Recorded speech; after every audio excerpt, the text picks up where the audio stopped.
Assalamualaikum warahmatullahi wabarakatuh. Nah, perkenalkan nama saya Muhammad Rifal Afif Hidayatullah. Nomor induk mahasiswanya 62020500102. Nah, pada kesempatan kali ini saya akan menjelaskan mohon maaf sebelumnya. Di sini saya akan mewakili dari kelompok saya, yaitu yang beranggotakan Cindy Junita Norwantika dan Ibu Zumratul Rohmah. Nah, pada kesempatan kali ini saya akan menjelaskan tentang penyakit Parkinson.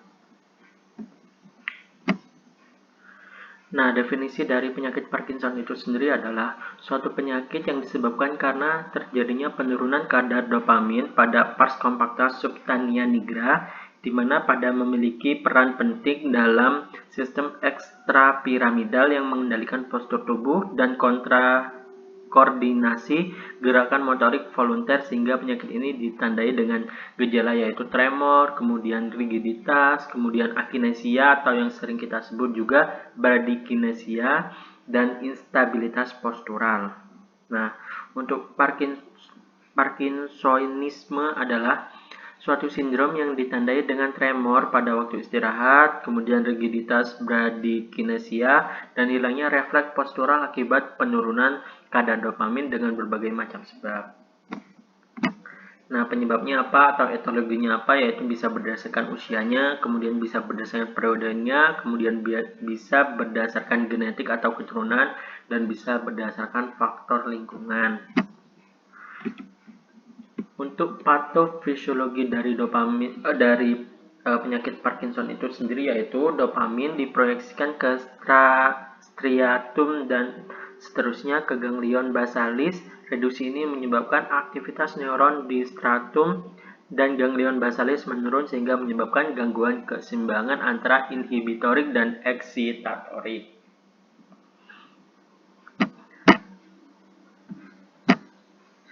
Nah, ini merupakan mekanisme patofisiologis yang sudah saya jelaskan tadi.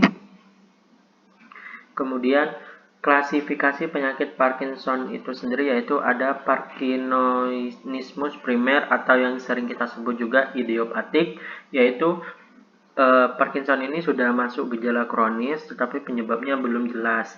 Nah, untuk yang kedua yaitu Parkinsonismus sekunder atau yang sering kita sebut juga simptomatik, yaitu penyakit Parkinson ini dapat disebabkan terjadi karena pasca encephalitis virus atau pasca penyakit infeksi lain. Untuk yang ketiga yaitu ada sindrom para Parkinson, yaitu Parkinson plus, yaitu Parkinson ini terjadi pada progresif supranuklear palsy, kemudian multiple system trophy, dan degenerasi kortikal basal ganglionik, dan sindrom demensia.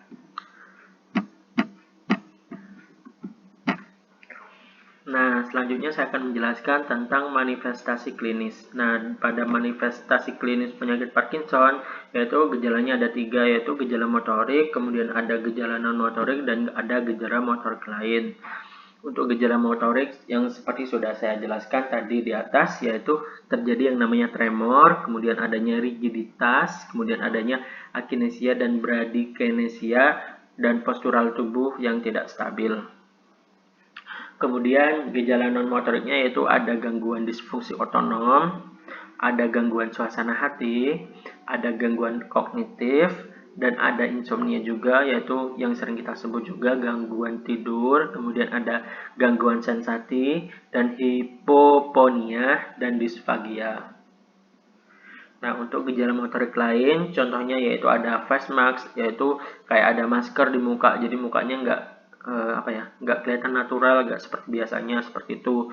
Kemudian kesulitan rolling di tempat tidur atau naik ke posisi duduk. Jadi ketika kita tidur kemudian bangun, itu kan biasanya kan kalau orang normal kan biasa aja, itu kayak nggak biasa aja, kayak susah seperti itu.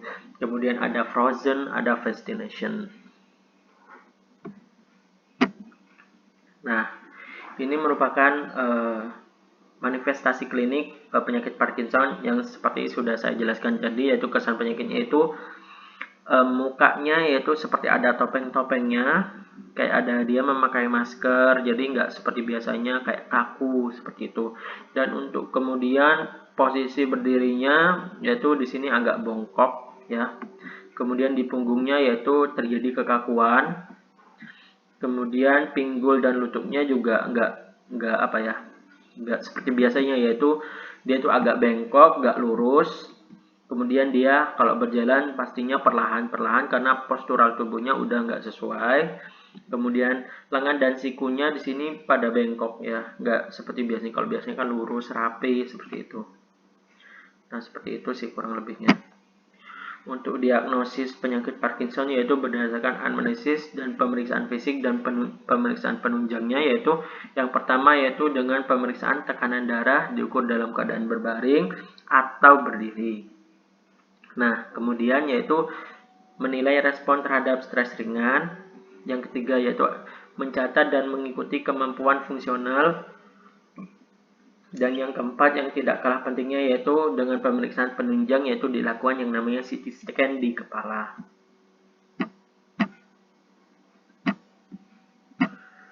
Untuk stadium klinis pada penyakit Parkinson yaitu dibagi menjadi 5, yaitu stadium pertama yaitu gejala dan tanda pada satu sisi saja. Kemudian yang stadium kedua yaitu terdapat gejala-gejala yang sudah bilateral. Kemudian yang ketiga yaitu ada gerakan tubuh yang nyata melambat. Seperti tadi jalannya mulai melambat. Kemudian stadium 4 yaitu terdapat gejala-gejala yang berat. Dan stadium 5 yaitu stadium kaketiks, yaitu stadium akhir. Untuk terapi farmakologi penyakit Parkinson itu sendiri yaitu ada yang namanya pengganti dopamin, yaitu contoh obatnya ada levodopa dan carbidopa. Untuk obat yang kedua yaitu agonis dopamin, contoh obatnya bromokriptin, kemudian pergolid, kemudian pramipexol dan lain sebagainya. Kemudian yang ketiga yaitu ada MAO inhibitor, contoh obatnya yaitu seleglin, tasagalin dan lain sebagainya. Kemudian ada obat golongan antikolinergik juga bisa digunakan pada terapi farmakologi penyakit Parkinson, contoh obatnya yaitu trihexyphenidyl dan benzotropin. Nah, untuk golongan obat yang kelima yaitu ada obat golongan neuroproteksi, contoh obatnya ada MPTP, kemudian vitamin E atau yang sering kita sebut juga tocopherol, kemudian ada coenzim Q10. Nah, contoh obat yang keenam yaitu ada obat lain, contohnya yaitu nikotin, kemudian rotigotin, transdermal patch.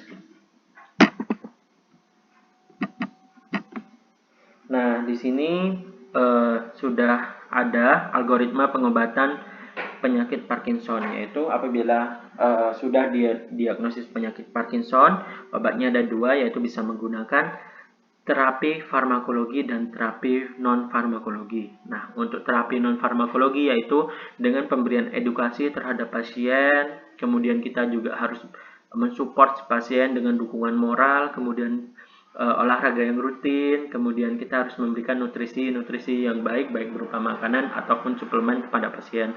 Contohnya yaitu makanan-makanan yang banyak mengandung vitamin E atau alpha tocopherol, kemudian makanan-makanan yang banyak mengandung coenzim Q10 ataupun suplemen coenzim Q10 kita bisa gunakan untuk mendukung terapi pada pasien penyakit Parkinson ini. Nah, untuk terapi farmakologinya ya, apabila tidak terjadi fungsi atau gangguan fungsi pada pasien, apabila tidak terjadi maka kita harus terus memonitoring. Apabila nanti terjadi suatu saat terjadi gangguan, maka bisa dilakukan pemberian yang namanya dopamin agonis atau levodopa dengan atau tanpa COMT inhibitor atau yang sering kita sebut juga katekol O-metil transfase. Nah, apabila masih terdapat gejala atau pengobatannya belum berhasil, bisa kita tambahkan yaitu pengobatan yang kedua, opsi kedua yaitu dengan penambahan dopamin agonis dan levodopa. Jadi dikombinasi. Nah, ini juga bisa dengan atau tanpa COMT inhibitor. Apabila masih hasil yang diinginkan masih belum tercapai, maka perlu ditambahkan yang namanya COMT inhibitor. Nah, kemudian apabila sudah ditambahkan COMT inhibitor namun masih terjadi komplikasi saraf motoriknya, komplikasi motorik, maka kita harus menggunakan strategi lain agar gejala-gejala tadi, gejala-gejala Parkinson seperti tremor dan lain sebagainya, agar tidak kambuh lagi, yaitu dengan mengurangi gejala-gejala tersebut. Jadi kita harus menggunakan strategi lain. Atau apabila udah tidak terkontrol, maka kita perlu dengan terapi medis, yaitu dengan terapi bedah, seperti itu. Nah, untuk terapi pembedahan yaitu ada 4, yaitu dengan palidotomi, yaitu menekan gejala akinesia, gangguan jalan, dan gangguan bicaranya. Kemudian ada talamomi, yaitu menggunakan gejala tremor, kemudian rigiditas, dyskinesia karena obat. Nah, kemudian yang ketiga ada deep brain stimulation, yaitu memperbaiki waktu off dari levodopa dan mengendalikan dyskinesia. Dan yang keempat yaitu ada transplantasi, yaitu jaringan medula adrenalis yang menghasilkan dopamin. Nah, untuk terapi yang keempat ini kesulitan prosedurnya baik secara teknis maupun perizinannya. Nah, untuk terapi non-farmakologi seperti yang sudah saya jelaskan tadi, yaitu ada edukasi, terapi rehabilitas, tai chi, dan nutrisi, kemudian olahraga, kemudian dukungan moral, dan lain sebagainya. Untuk efek samping dari pengobatan Parkinson ini adalah fluktuasi wearing off dan fluktuasi on off. Nah, sekian presentasi yang dapat saya sampaikan. Kurang lebihnya saya mohon maaf. Saya Muhammad Rifal Afif Hidayatullah pamit. Assalamualaikum warahmatullahi wabarakatuh. Nah, sekian informasi yang dapat saya berikan. Semoga bermanfaat. Bagi kalian yang menyukai video ini, silakan kalian like, subscribe, dan share ke teman kalian supaya teman kalian juga dapat teredukasi. Dan apabila kalian memiliki sebuah pertanyaan, kalian bisa tulis di kolom komentar atau juga bisa DM aku via Instagram yaitu @rivalsareza. Saya Rival Sareza pamit. Assalamualaikum warahmatullahi wabarakatuh.